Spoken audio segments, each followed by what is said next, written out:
Bonjour les loulous et bienvenue dans cette vidéo dans laquelle on va parler un petit peu d'algorithmique. En informatique, la recherche d'algorithmes performants est une préoccupation quasi permanente. Plusieurs techniques ont été développées pour rendre les algos plus performants et l'une de ces techniques est le diviser pour régner.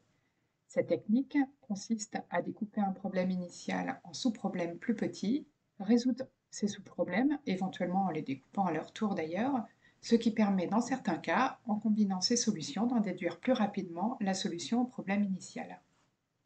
On ne peut pas utiliser cette technique pour résoudre tous les problèmes, mais elle fournit des algorithmes efficaces pour résoudre quelques problèmes classiques, comme par exemple la recherche d'un élément dans une liste, à condition que les éléments de cette liste soient triés dans l'ordre croissant ou dans l'ordre décroissant.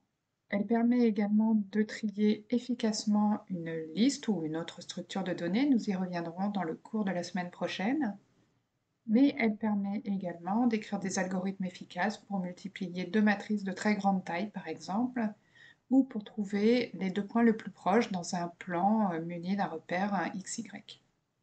Nous allons aujourd'hui nous intéresser au premier problème, à savoir la recherche d'un élément dans une liste, ou une autre structure de données d'ailleurs. Pour résoudre ce problème, la plupart du temps, on fait une recherche séquentielle, c'est-à-dire qu'on regarde un par un chaque élément de la liste jusqu'à trouver ou non l'élément qu'on recherche. La complexité de cet algorithme est en grand O de n. Mais lorsque la liste est triée, dans l'ordre croissant ou décroissant, on peut améliorer la complexité de cette recherche en utilisant la technique du diviser pour régner. Et c'est ce que nous allons voir dans la suite de cette vidéo. Je rappelle rapidement le problème, je veux chercher si un élément appartient ou non à une liste dont les éléments sont triés dans l'ordre croissant. Avec une recherche séquentielle, on parcourt la liste du début à la fin en comparant chaque valeur à l'élément recherché. Dans le pire des cas, doubler la taille de la liste double le nombre de comparaisons à faire, la complexité de cet algorithme est donc en grand O de n. Mais si on sait que la liste est triée, l'algorithme de dichotomie permet d'améliorer la performance de la recherche. L'algorithme est le suivant. Si la liste est vide, eh bien la réponse est non et la recherche est terminée. Sinon, on accède à la valeur centrale de la liste que l'on compare à l'élément recherché. Et là, il y a trois cas de figure. Si la valeur centrale est égale à l'élément recherché, la réponse est oui et la recherche est terminée. Si, en revanche, l'élément recherché est strictement plus grand que cette valeur centrale, alors cet élément fait partie de la partie droite de la liste, puisque, comme je vous le rappelle, les éléments de la liste sont triés dans l'ordre croissant dans cet exemple. Et si l'élément recherché est strictement inférieur à la valeur centrale, alors je suis sûre que cet élément, s'il est dans la liste, est dans la partie gauche de la liste. Et je recommence ma recherche avec une liste dont la taille est divisée par 2. Voyons tout de suite avec un exemple. Si je veux par exemple chercher l'élément 15 dans la liste qui contient les éléments 3, 7, 11, 21, 23, 34, 42, 54, 61. La liste n'est pas vide, donc j'accède à la valeur centrale qui est 23 que je compare à l'élément recherché, c'est-à-dire 15. 15 est plus petit strictement que 23, donc je peux éliminer de la recherche toute la partie droite de la liste que je grise sur le diapo que vous voyez. Et je recommence ma recherche avec la partie gauche de la liste, c'est-à-dire la liste ici 3, 7, 11 et 21. Cette liste n'est pas vide, j'accède donc à la valeur centrale qui est 11 que je compare à l'élément recherché 15. 15 cette fois-ci est plus grand que 11. Je peux donc éliminer de ma recherche toute la partie gauche de cette nouvelle liste que je grise sur le diaporama et je recommence ma recherche sur la partie droite de cette liste, à savoir la liste composée uniquement de l'élément 21. Cette liste n'est pas vide, j'accède à la valeur centrale, c'est-à-dire 21, que je compare à 15. 15 est plus petit que 21. Je recommence donc ma recherche avec la liste de gauche qui se trouve être vide cette fois-ci.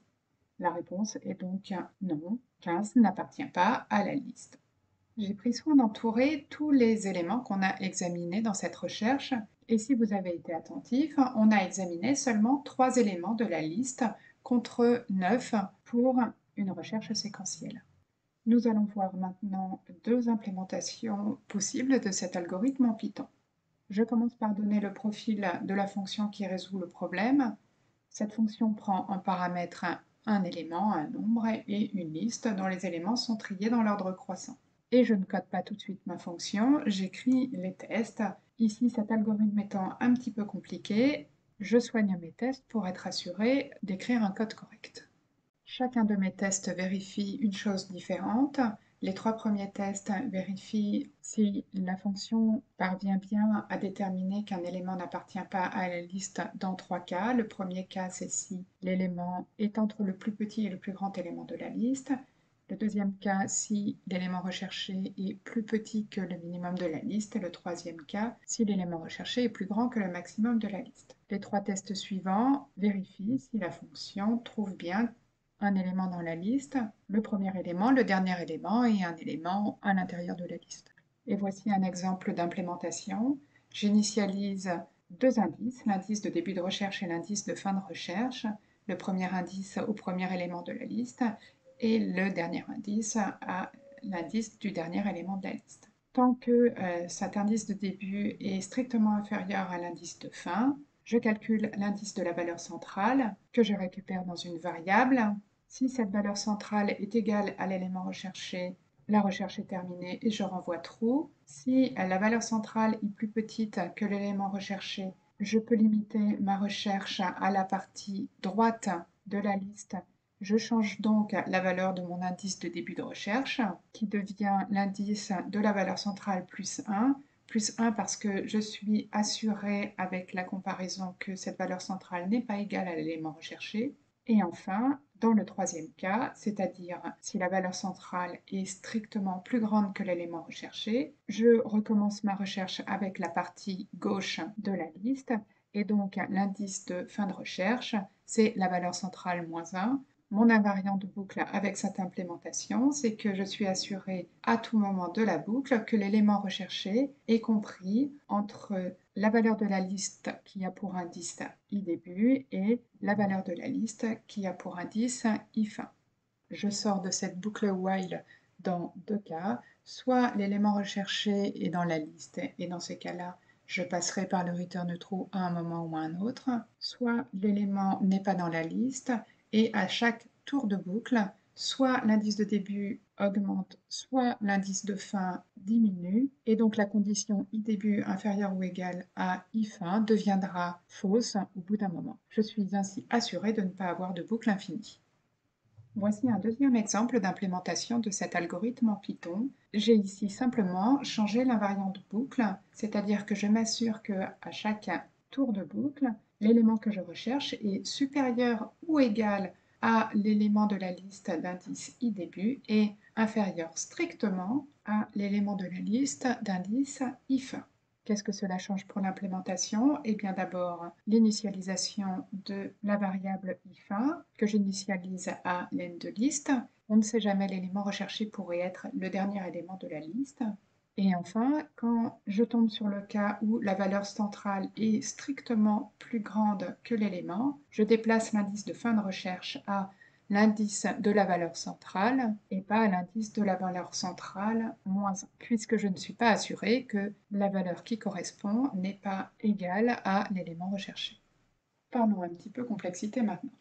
Avec une recherche séquentielle, si on double la taille de la liste, on double le nombre de comparaisons et donc le temps d'exécution. C'est typique d'une complexité en grand O de n. Avec la recherche dichotomique, si on double la taille de la liste, on augmente de 1 seulement le nombre de comparaisons à faire. C'est-à-dire qu'une multiplication par 2 se transforme en une addition d'une constante pour le temps d'exécution. C'est typique d'une complexité en grand O de log n, qui se trouve donc être une nouvelle valeur de complexité à votre disposition.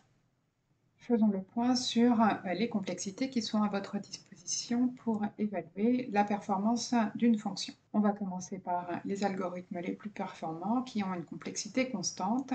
Pour ces fonctions, si je double la taille de la structure de données, le temps d'exécution reste inchangé. C'est une complexité en grand O de 1. La nouvelle complexité que nous venons de voir est la complexité logarithmique. Quand je double la taille de la structure de données, le temps d'exécution est augmenté seulement d'une constante. C'est une complexité en grand O de log n. Une multiplication est transformée en addition. Ensuite vient la complexité linéaire en grand O de n. Si je double la taille de la structure de données, le temps d'exécution sera multiplié par 2. De la même façon, si je triple la taille de la structure de données, le temps d'exécution sera multiplié par 3. Si je multiplie par 5 la taille de la structure de données, le temps d'exécution sera multiplié par 5. Vient s'insérer ici une complexité linéaritmique. Je ne donne pas de définition de cette complexité, c'est une complexité en grand O de n log n, et nous y reviendrons plus tard. Et enfin, la complexité quadratique, quand je double la taille de la structure de données, le temps d'exécution est multiplié par 4, c'est une complexité en grand O de n carré. Si je multiplie par 3 la taille de la structure de données, le temps d'exécution sera multiplié par 9. Si je multiplie par 5 la taille de la structure de données, le temps d'exécution sera multiplié par 25, etc., etc. Pour vous faire une image mentale de ces différentes complexités, vous pouvez visualiser le schéma suivant, dans lequel j'ai mis en abscisse la taille des structures de données, n, et en ordonnée, le temps d'exécution d'un algorithme suivant sa complexité. Avec ce schéma, il est assez simple de voir que pour des structures de données de grande taille, la complexité la plus performante sera une complexité en grand O de 1, suivie d'une complexité logarithmique, suivie d'une complexité linéaire, suivie d'une complexité en n log n, suivie d'une complexité en n carré. Je m'arrête là, mais bien évidemment, on aurait pu représenter les complexités en grand O de n au cube, etc., etc. Eh bien, cette vidéo est maintenant terminée et je vous dis à très bientôt pour une prochaine vidéo.